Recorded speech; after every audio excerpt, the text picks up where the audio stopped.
नमस्कार दोस्तों। ईरान में जो घटनाएं हो रही हैं और जो वॉर स्टार्ट हो गई है उस पे वीडियोस बहुत बन चुके हैं। मैं थोड़ा आप लोगों को कैसे कंज्यूम करना है वो बताऊंगा। 2 से 4 दिन हमेशा डिले रहता है, पर उस पे क्लैरिटी आपको अलग लेवल की मिलेगी। तो स्टार्ट करते हैं। इसराइल और अमेरिका के अटैक में पहली ही दिन खमेनी वॉज किल्ड। ये टिपिकल जो तरीका है, ये अगर आप हिस्ट्री में जाएं, थोड़ी देखो हिस्ट्री बताऊंगा यहाँ पे, फिर ज्योग्राफी, फिर करंट इवेंट्स, फिर इकोनॉमिक्स। वीडियो अच्छा रहेगा। Gaugamela war of battle of Gaugamela 331 BC। Alexander और डेरियस थ्री, जिनका यहाँ से संबंध था, पर्शियन एम्पायर थी जो, उनके अंदर वॉर हुआ था। एंड उनकी आर्मी, जो डेरियस थ्री की आर्मी थी, वो 5 से 10 लाख थी एंड अलेक्जेंडर की आर्मी सिर्फ 50,000 थी। But the way they fought, Alexander one that war because he directly headed towards Darius three.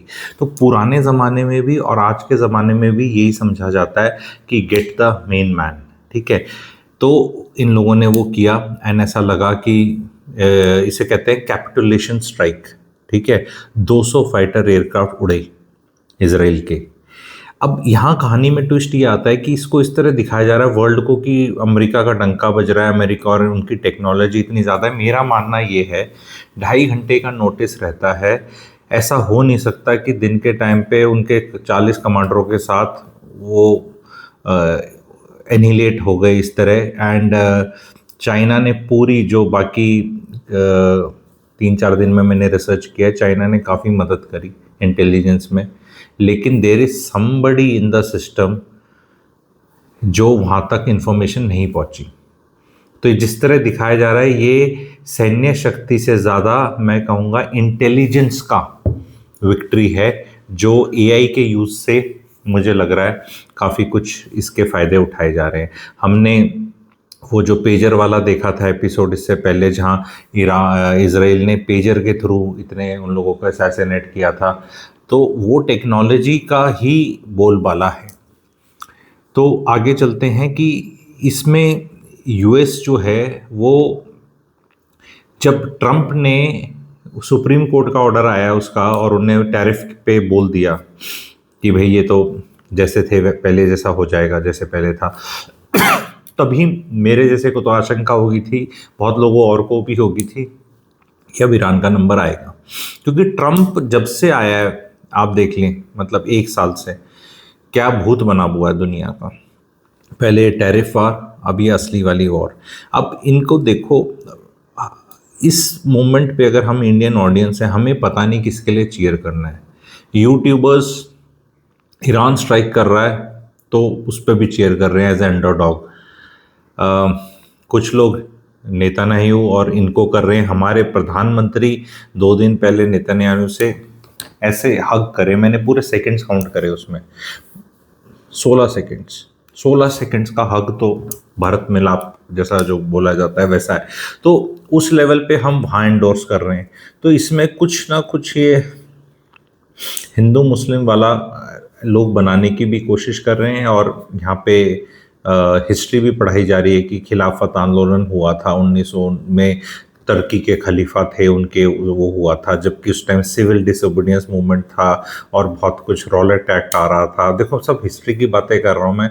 तो इन कम्युनिटी के लोगों ने उस टाइम नहीं किया, लेकिन यहाँ किया। तो ये गजब की चीज़ है। कोई चीज़ आ जाए उसमें सब घुसेड़ दो। That is the way politics is happening. End of course सत्ता पक्ष वाले हैं और जो ये हैं यही करते हैं। अच्छी है, बुरी बात है, इस पे ना हमें मॉरल साइंस टीचर बन के कुछ होता नहीं है। इसराइल ने 150 लड़कियों के स्कूल में ऐसे ही बम नहीं फेंक दिया। They want to just show कि भाई ऐसे ही है हमारा, उछड़ पाड़ दो। ठीक है, एंड कईयों का विलेनाइजेशन हो रखा है, किस तरह सिस्टम के तहत हो जाता है। आज के दिन एक एवरेज आदमी थोड़ा डिटैच हो जाए अपनी भावनाओं से तो उसको ये नहीं पता भाई एक्चुअल में गेम क्या है। आप ये देखो, फ्राइडे को वॉर हमेशा स्टार्ट होती है क्योंकि शनिवार एतवार मार्केट बंद होता है, मंडे को खुलेगा। लोग बहुत ऐसे हैं जो थर्सडे फ्राइडे को पोजीशंस बना के रख लेते हैं। सारा खेल पैसे का है, हर जगह पैसे का है। पैसे का खेल है अभी। दुबई का तो ऐसा हो रखा है, डार्लिंग डार्लिंग मुझे क्यों तोड़ा, पी लो मिल्क सोडा। ठीक है, मतलब अब हालांकि अगर आप लोग मुझे फॉलो करते हैं तो मैंने दुबई में इन्वेस्टमेंट रियल एस्टेट पे मैं कई सालों से बताता आ रहा हूँ कि जियो पॉलिटिकल इशूज़ हैं, we should not be investing. तो मेरा तो वो आहा मोमेंट होना चाहिए आके ताता तीना ऐसे ऐसे ऐसे करने का, पर मैं नहीं कर रहा बिकॉज सिचुएशंस ही ऐसी हैं।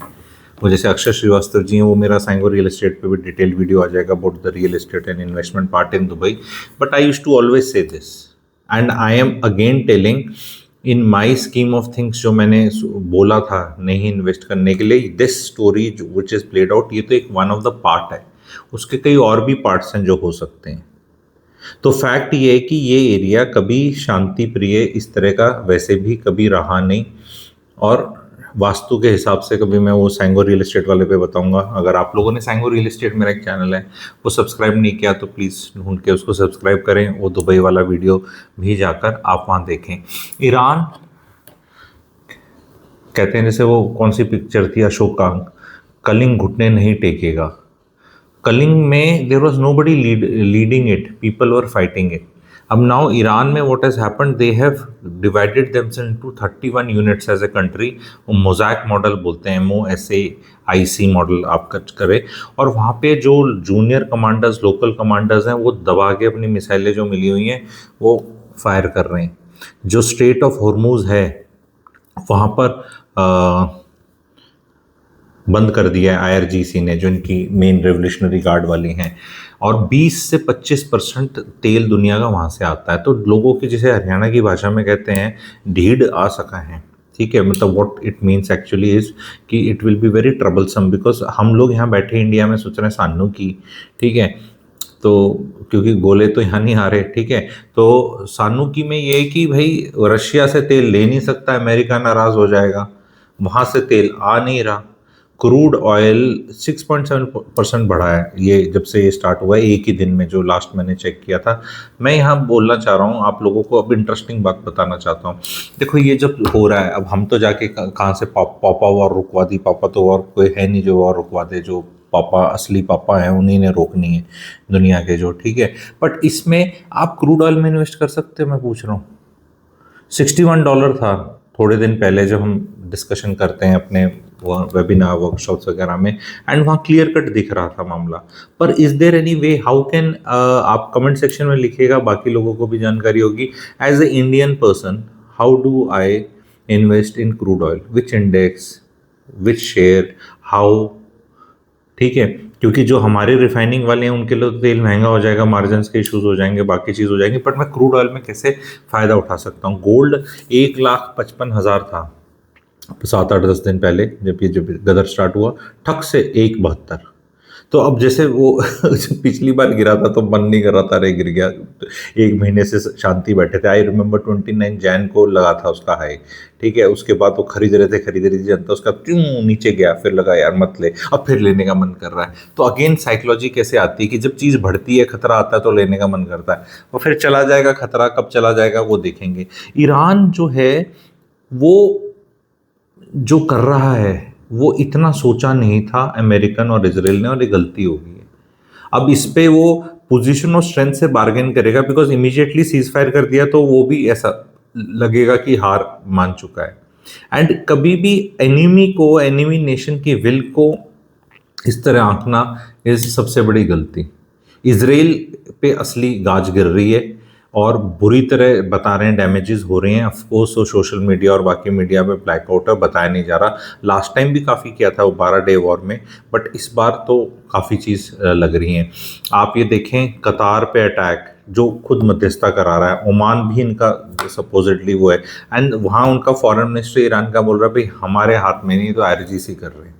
तो ये जो है ना, सबने ऐसे हाथ खड़े कर रखे हैं और कंट्रोल नहीं। और इतना बड़ा देश, see just to put in perspective to my audience, जो हम सब इंडियंस हैं, हमारे देश का तो साइज़ हमें पता है कितना बड़ा है ना, कितना बड़ा देश है हमारा, जम्मू एंड कश्मीर से कन्याकुमारी और यहाँ गुजरात से असम। ईरान हमारे देश का आधा साइज़ है, half of India geography wise is a quite a big country. Especially अगर आप देखेंगे कि पॉपुलेशन 9 करोड़ है, तो जैसे इंडिया 140 करोड़ है तो आधा इंडिया 70 करोड़ का होना चाहिए, है ना? डेंसिटी का अंदाजा बता रहा हूँ। यहाँ केवल 9 ही करोड़ है, तो उस हिसाब से 1/8 लेस डेंस है इंडिया के। यानी जहाँ इंडिया के 8 आदमी दिखते हैं, ईरान के एक ही दिखेगा। तो स्प्रेड आउट है। वो तेहरान में चलो लोग ज्यादा हैं, पर अदरवाइज कंट्री में कितने बम फेंक लो, कुछ नहीं होने वाला इनको। और इन्हें बोल दिया है जो करना है आगे कर लो हमारा। And now these Gulf countries are running out of their Patriot missiles and these systems. ये यूएई और इन सब पे अटैक करने का यही है कि जो बिलीनियर्स लोग हैं, अमीर लोग हैं, वो जाएं ट्रम्प के दरबार में, त्राही त्राही, इंसाफ इंसाफ, बिकॉज पैसा भी तो बोलता है ना। एंड वो देखो फ्लाइट्स हो गई, तो जो एक फसाड था दुबई में कि भाई ये तो बहुत सेफ जगह है, यहाँ तो कुछ नहीं होता, वो टूट गया कि भैया मिसाइलें तो खूब पहुंच सकती, कभी भी पहुंच सकते हैं, कुछ भी हो सकता है। तो अमेरिका का तो खैर काम यही रहेगा कि कोई पॉपेट गवर्नमेंट आ जाए, लेकिन ऐसी कोई इमीडिएटली आती नहीं दिख रही, क्योंकि लोगों का कोई ऐसा गुस्सा फूट नहीं रहा। वो लास्ट जो अपने उनके आयतुल्लाह खमेनी के जाने के बाद ऐसे कोई प्रोटेस्ट या कुछ ऐसा, वो कुछ बीच में किसी ने बोला खुशी मना रहे हैं, that country seems to be united. थोड़ा रिलीजियस एंगल भी है, बिकॉज महीना चल रहा है ऑस्पिशियस उनके लिए, एंड फेरवर चल रहा है, एंड अमेरिका को पता नहीं इसमें से निकलेंगे कैसे। हर जगह जाके रायता फैलाना है अमेरिका का एक वो टेक्निक रहेगी, और हर बार मुक्की खाता है हमेशा। जब भी कहीं जाएगा उनको 8-10 साल में उसकी मुक्की खानी पड़ती है। कहीं उसने ऐसी क्लीन विक्ट्री वगैरह नहीं ली है। इनकी 5-6 लाख की आर्मी है, ईरानियन आर्मी, ग्राउंड पे तो हिम्मत ही नहीं उनके जाके लड़ाई लड़ने की। ये लड़ाई जहाज़ों से और ये मिसाइलों से ही लड़ी जाएंगी, ठीक है। लेकिन Israeli running out of ammunition, even US भी बता रहे हैं रनिंग आउट ऑफ एम्यूनिशन। उनका जो लिंकन जहाज है उसमें सुना है कि टॉयलेट्स नहीं काम कर रहे हैं, ठीक है। तो देर आर इशूज। जितना लंबा ड्रोन है, इनने सोचा वेनेजुएला है, भाई ईरान वेनेजुएला नहीं है। ये हर कंट्री पे आके इस तरह कर जाना कि हाँ ताता तीना, एकदम वो ताता तीना लग रहा था जब पहली स्ट्राइक हुई, खमेनी किल्ड, तो ऐसा बाकी लोगों को, हमें भी लगा, मेरे को लगा उस दिन वीडियो बना लो, but then I was like कि नहीं यार वेट करते हैं, ऐसा क्या करते हैं। एंड देन धपाधप उनका शुरू हुआ। एंड वो एक नहीं, कितने कंट्रीज हैं, कितने बेसिस हैं सब पे। Saudi Arabia has emerged as a very weak country. उस तरह देखो, वैसे तो सऊदी अरेबिया उनके अरामको की रिफाइनरी पे ठक मार देते हैं, कोई कुछ नहीं है, नील बट्टे सन्नाटा है। ये थार्ड डिफेंस सिस्टम, पैट्रियट और ये सारे काम करें, भाई चलाने भी आने चाहिए ना। मैं आप लोगों को प्रैक्टिकल बताता हूँ। अगर आप फायर एक्सटिंग्विशर खरीद के ले आओ, वो लाल वो बॉटल्स की आती है, उसको चलाने की प्रैक्टिस मत करो। खरीद के रख लिया कि हाँ आग लगेगी तो बुझा लेंगे, पर चलाया नहीं किसी ने। तो भाई 5-10 खरीदने पड़ते हैं, 1-2 की ट्रेनिंग होनी चाहिए, एक आधा चला के देख लो, तब कॉन्फिडेंस आता है। That way we should be proud of our arm forces. हमारा भी माल मसाला बहुत बाहर का आता है, पर भाई गजब ट्रेनिंग है, and that is the difference. सामान लेने से कुछ नहीं होता, उसको चलाना का दिल चाहिए और अकल चाहिए और मौके पे प्रैक्टिस चाहिए। हमारी आर्म फोर्सेस की लकीली अनलकीली है जो भी, पिछले 60-70 साल में अच्छी प्रैक्टिस हो रखी है जंग जीते लड़ने की और उसकी हर चीज़ों की। यहाँ जैसा चाइना जैसे को देखो, बिल्कुल फिंगर ऑन योर लिप्स है। जितनी वो मदद शुरू में कर रहा था, पर जब वो रियलाइजेशन आया इनको कि यार इतनी डायरेक्ट इन्फॉर्मेशन देने के बाद भी खमेनी हैज़ गॉन। आप मुझे देखो कि खमेनी हिमसेल्फ, उसके शूज में अगर आप देखो कि he was a target and he would have been like careful, पर उस टाइम पे अपनी फैमिली मेंबर्स को पास रखना, ग्रैंडसन को, डॉटर को और उनको, तो दैट शोड कि may be he was sure कि ऐसे अटैक नहीं आएगा या नहीं होगा, या कुछ पता चल जाएगा। बिकॉज अदरवाइज जिस कंपाउंड में, बिकॉज सी ये जो स्पाइस बॉम्ब्स हैं जो हमारे पास, हमारे एयरफोर्स के पास भी और इजरायली भी करते हैं, ये क्या करते हैं, ये कंक्रीट पियर्सिंग बॉम्ब्स होते हैं। ये ऐसे फटते नहीं है, पहले पियर्स करते हैं, काफ़ी तक नीचे जाते हैं। बालाकोट में भी ये यूज़ किए थे अपने, वो भी यूज़ कर रहे हैं, और फिर नीचे जाके फटते हैं और सॉफ्ट टारगेट्स को ख़त्म कर देते हैं, ठीक है। पर इनकी भी एक लिमिट है। अब ईरान में वो बंकर्स उनके बने हुए हैं पहाड़ों के अंदर, मुझे नहीं पता वहाँ पे क्यों नहीं गए। कुछ ना कुछ तो कहीं ना कहीं, या तो ये है कि एक एज आ जाती है कि भाई अब क्या भागना है। मैं I am just thinking allowed आप लोग के साथ कि भी 80, पता है कि ये होना है प्रोग्राम, तो you could have been in a better place. वही अपने ही कंपाउंड में जो डिक्लेयर्ड कंपाउंड है उसी के कहीं बंकर के अंदर मीटिंग हो रही है। पता है बंकर की हर एक की कंक्रीट की कैपेसिटी होती है कि ये बॉम्ब यहाँ तक जा सकता है, यहाँ तक जा सकता है, और नॉन बॉम्ब्स उतने तक बने हैं। वो B2 बॉम्बर वाले जो बॉम्ब्स हैं वो सबसे ज़्यादा डैमेज कर सकते हैं, पर उनकी भी लिमिट है। एंड ईरान ने बनाए हुए हैं अपनी जो हिल्स हैं वहाँ पे, उनके नीचे जहाँ उनके न्यूक्लियर फैसिलिटीज़ वगैरह है वहाँ पे मसाला बना है। बट देन वही वाली बात है, जब कई बार अंदर से होता है कि नहीं इतना नहीं डरना है या वहीं रहना है, तो वो साइकोलॉजी मुझे पता नहीं। लेकिन ये ईरान भले मुस्लिम कंट्री है बट एक बहुत पुरानी सिविलाइजेशन भी है, एंड दे आर थोड़ा सा डिफरेंट अगर आप ऐसे देखेंगे।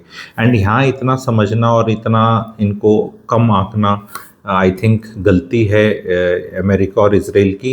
As Indians we are very confuse because 94 में एसोसिएशन ऑफ इस्लामिक कंट्रीज़ की जब इंडिया के अगेंस्ट ये पाकिस्तान ने इकट्ठे करे थे जारी करने के लिए कि कश्मीर के अंदर इंडिया एट्रोसिटीज़ कर रहा है और एक पारित होने वाला था UN में, तो Iran was the one who vetoed that and stood by India. उसके पीछे भी अपनी एक स्टोरी है बहुत बड़ी, because they Ayatollah Khamenei had links, ancestral links with India पर से, इनके पूर्वज वगैरह का जो भी है। पर ये डॉक्यूमेंटेड है 94 में जो मैं बता रहा हूँ ये बात। तो ऐसा नहीं कि इंडिया के पर से वो छाबर पोर्ट में भी तो इंडिया ही लग रहा था, ईरान से कोई बहुत ख़राब संबंध नहीं थे। पर जिस तरह अब हम इसराइल के साथ हमारे नेताजी चले जाते हैं तो वो कन्फ्यूजन है, हमारी फॉरेन पॉलिसी में इतना कन्फ्यूजन है कि एज ए इंडियन मुझे as a thinking intelligent aware Indian, patriotic Indian, and I am sure आप भी इस कैटेगरी में सारे सब्सक्राइबर्स होंगे, यूँ नहीं पता कि ये क्लैपिंग किसकी करें। उसके बम से वो उसका नुकसान हो गया, उसकी मिसाइल से उसका नुकसान हो गया, ये या ना करें, हमारी वो बंद है। मतलब ये एक चुपचाप इशारे से ऐसे दिए जाते हैं। अब वो 15-16 सेकंड की जो हग है नरेंद्र मोदी जी की, वो अपने में काफ़ी कुछ कहती है। कांग्रेस अपना भुनाने में लगी हुई है कि ये मतलब बिकॉज उनका वोट बैंक वो उस तरह का है कि वो अपना क्लियर कर रहे हैं कि किस वो है। बीजेपी को भी सूट कर रहा है कि ज़्यादा नहीं बोलना और इस तरह नहीं करना, पर आम आदमी तो इंडिया में ऐसा है कि भाई क्या ही करें हम, ठीक है। अब क्रूड ऑयल बढ़ेगा, इन्फ्लेशन बढ़ेगी, बहुत लोगों को एक तो बड़ा फ़ायदा ये हो गया कि भाई साहब अब एप्स्टीन फाइल का जो फट रहा था ना, वो क्लिंटन और उन सबको भी जाना था 27 फेब को, वो सब ठंडा पड़ गया। इंडिया के अंदर अभी लोकसभा में स्पीकर साहब के वो 9-10 तारीख को स्टार्ट होनी है लोकसभा, वहाँ वो भी ध्यान भटक जाएगा भी। और बाकी जो देश के मुद्दे होते हैं भी, यहाँ इलेक्शन है, नौकरियाँ नहीं हैं, बाकी कुछ इश्यूज़ हैं, तो वो बढ़िया है, तो काफ़ी रिलीफ मिलता है। इस तरह के जब एपिसोड होते हैं तो पूरी वर्ल्ड ओवर पता नहीं कुछ 1 महीने का मिल जाता है लोगों को अपनी चीज़ें क्लियर करने का, जो भी थी, ताकि जिनकी बेइज्जती ना हो, हल्ला करने वाली चीज़ें हों, वो चुपचाप कर लो, न्यूज़ बनेंगी नहीं, कहीं छपेंगी ही नहीं। ये एक गजब चीज़ है कि वहाँ कोई अलग अलग एप्स्टीन फाइल्स का बहुत वर्ल्ड ओवर रायता फैल रहा था। कई मिनिस्टर्स रिज़ाइन कर रहे हैं, पॉलिटिशियंस रिज़ाइन कर रहे हैं, कई बार। इंडिया में तो नहीं होता, इंडिया में तो भी यहाँ के लोग नहीं रिज़ाइन करते आजकल। ये वाली जो सत्ता में, वो तो कांग्रेस के टाइम में रिज़ाइन करते थे। ये तो रिज़ाइन करना मतलब गलती मानना है। क्या हो गया, मिले थे नहीं मिले थे तो क्या हो गया, ठीक है। अब ध्यान आगे चला जाएगा, अब इतनी बड़ी चीज़ है। अब आप मुझे, मैं आज बताना चाह रहा हूँ, द ग्रेट अमेरिका, उनने अपने 3 जहाज़ ठोक दिए कुवैत में। अरे उनसे कोई पूछो कि जो जहाज़ आ रहे थे क्या ये F-15 आ रहे थे, तो ये F-15 ईगल, ये क्या वो उनको लगा ईरान ने भेज दिए, ईरान के पास भी F-15 है, उनके स्पेयर पार्ट्स नहीं उड़ाने के लिए, उनने अपने ही ठोक दी, ठीक है। 1 नहीं 2 नहीं 3, एक का तो वीडियो तक बना हुआ है। तो ये देख लो, फॉग ऑफ वॉर बोलते हैं इसके अंदर। The best of the best ही है ना अमेरिका, सब कुछ लेके बैठा है। तो जनता को ये भी पता होना चाहिए, कई बार क्या होता है अपने जहाज भी गिर जाते हैं, लेकिन गिर जाते हैं तो पता चल जाते हैं, बता दिए जाते हैं, और बताने में कोई शर्म नहीं है। That's why America is America. जो वो करेगा, जो उनने आई सॉ उनके जो कैरियर से मिसाइल्स लॉन्च हो रही हैं और जो IRGC के सेंटर पे डली, ऐसे 4 मिसाइल्स यहाँ से निकलती दिखाई उनने रियल टाइम, और फिर ट्रैकिंग करके वो जहाँ गिर रही थी वहाँ एकदम फ़ोटो खिंचा दी और एकदम दिखा दी। तभी अमेरिका अमेरिका है। तभी हमारे देश को भी जब गवर्नमेंट को at some point on time पूछना तो चाहिए कितने जहाज गिरे। जहाज गिरे हैं तक तो बता दिया ऑप्शन 2 में, कितने गिरे, कैसे गिरे। There is no shame. जहाज 2-3 चीज़ों से ही गिरता है और ज़्यादा उसमें रॉकेट साइंस नहीं है। जहाज उड़ाने वाले पायलट की गलती से जहाज गिर गया, उस केस में नॉर्मली पायलट गेट्स किल्ड, ठीक है। या एनिमी नेशन ने अपने हवा से जहाज से एयर टू एयर मिसाइल से गिराया, या उनने अपनी ग्राउंड की मिसाइल से गिराया, या आप ही ने अपने फ्रेंडली फायर में गिरा दिया। ये 4 तरीके हैं, इसके अलावा कोई और नहीं आ रहा भूत आके कंट्रोल कर लेगा जहाज को। तो ये 4 तरीकों से जहाज गिरते हैं। तो कितने जहाज गिरे, कैसे गिरे, वो टैक्स पेयर को और भारत के जो सिटीजन्स उनको हक होता है। आई डोंट नो, उस पर हम चर्चा करेंगे, because as a country everything should be accountable. US arm forces खूब गलतियां करेंगी, खूब बताएंगे, और खूब जहाँ बढ़िया करेंगे वो हो गए। और वो मेच्योर होती है पॉपुलेशन देखने के लिए। जब भी आप कोई पेपर देते हो, एग्ज़ाम देते हो, तो क्या कुछ नंबर नहीं कटते? पर भाई अगर 100 में से डिफ़िकल्ट पेपर है, जैसे war is a difficult paper, 55 you get you win, ठीक है। तो अगर इफ़ यू गॉट 65 तो it's a cause of celebration. 35 cut गए, क्यों कटे, क्या कटे, इट्स ओके, इट्स ओके। तो ये चीज़ सी हाउ कितनी ट्रांसपेरेंसी से ऑपरेशंस हो रहे हैं, कहाँ क्या निकल रहा है, डल रहा है, इज्जत हो रही है, बेइज्जती हो रही है। चलो कोशिश, वो जो उनके जा रहे हैं नहीं इंटरसेप्ट कर पा रहे, दुबई कतार वगैरह के, इस वॉर के जो भी ये होगा अभी इनका ख़त्म होने के बाद, आप देख लेना दुबई और कतार और ये सब कितने टैक्स टूक्स कहाँ कितने बढ़ाएंगे, आर्म फोर्सेस का ये लोग क्या करेंगे। क्योंकि भाई वेपन सिस्टम्स किसके, पहले तो उनका मजाक उड़ा रहे थे HQ9 काम नहीं करे इनके चाइना वाले, क्योंकि वो आ गए, ठीक है, और कुछ हुआ नहीं, उनके जहाज गिराने चाहिए थे, गिरे नहीं, ठीक है। तो बट अब इनका क्या हुआ, इनकी पैट्रियट और वो कहाँ इंटरसेप्ट कर पा रही हैं, they are running out of ammunition. तो वर्ल्ड ऑर्डर जो है थोड़ा सा काफ़ी तमाशा हो रहा है, इसमें AI का रोल भी आगे आएगा, बिकॉज वो एंथ्रोपिक के उसको बुलाया था डिफेंस वालों ने, वो भी अपना एक अलग गाज गिरने वाली थी, और ये चैट GPT वालों ने अपनी कुछ डील कर ली उनसे 200 मिलियन या सम की डॉलर्स की, ठीक है। तो वो सब तमाशे भी चल रहे हैं कि कौन सी AI कितने तक अलाउ करेंगे, कौन एथिकल है, वो सब डिबेट होने थे। उससे पहले तो यहाँ बम पटाखे शुरू हो गए। तो वो भी वर्ल्ड को देखना है, we are going in which direction. But आप अगर ऑडियंस हैं, मैं, हम इंडियंस हैं, हम क्या करें भाई, अपना चुपचाप पैसा कमाओ, पैसा बचाओ। अभी बहुत ज़्यादा घूमी घूमी करने मत जाओ, ठीक है। अपने पैसे बचा लो, वर्ल्ड को देख लो क्या हो रहा है, ढंग से इन्वेस्ट कर लो, कोई स्किल सीख लो, और थोड़ा शांत रह लो। एक रेस्टलेसनेस है, उस पर भी मेरा एक वीडियो बन गया है, वो भी रिलीज़ हो जाएगा अलग चैनल पे, उसको आप देखना, वो भी सब जगह चल रही है। ये वीडियो कैसा लगा बताएं, लाइक करें, शेयर करें। Thank you very much.